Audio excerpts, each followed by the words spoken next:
In this video, I will be showing you the 4 main steps to creating a grid for your drawing. First, make sure that your panel or canvas is proportional to your reference image. The first thing I need is to know the width and height of my panel in inches. Today, my panel is 16 inches wide by 20 inches tall. So next thing I need to do is open my reference image in Photoshop. It's open and I go over here to the toolbar and click on the crop tool. I can get there by clicking C as well. I then go up here to this box and make sure that it's on this setting, the W by H by resolution. I type in my width, which is 16 inches. I then type in my height at 20 inches, and I leave the resolution box empty. But now you can see that the ratio is set, and no matter how I move the box, it holds it. When I'm ready to crop it, I hit enter twice, and it's ready.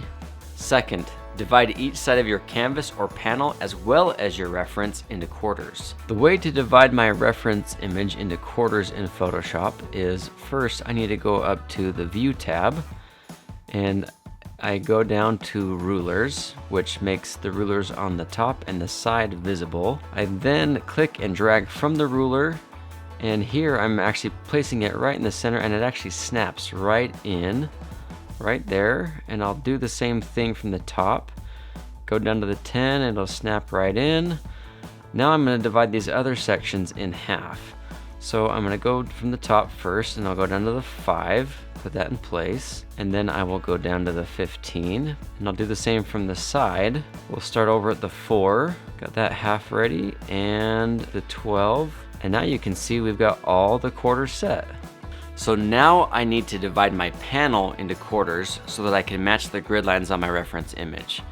I need a pencil and a ruler or measuring tape for this part.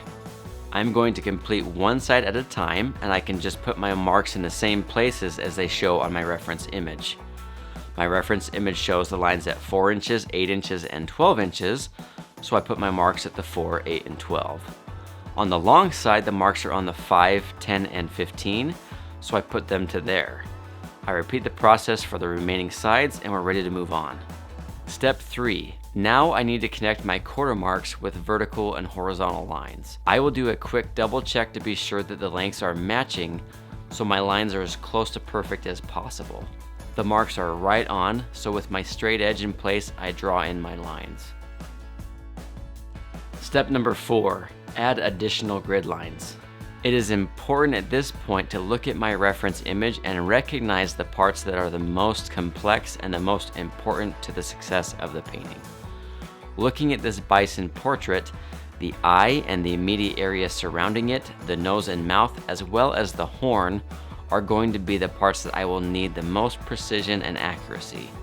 So in those areas, I will create additional grid lines to make the drawing process easier. My process for this on my reference image is to drag grid lines out like I did before, but now I will choose smaller increments. On the top ruler, the grid lines divide evenly on the inch marks, but on the side they divide by every 1 1/4 inches. So I need to be extra careful that I get those ones correctly. I then go to my panel, draw in the additional tick marks and grid lines, and we are finished with gridding. So, to recap the 4 steps of gridding: first, make sure your panel or canvas is proportional to your reference image. Second, divide each side of your canvas or panel as well as your reference into quarters.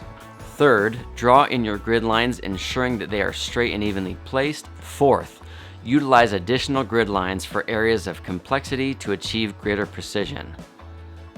That's it. Thank you for watching, and we'll see you in the next video.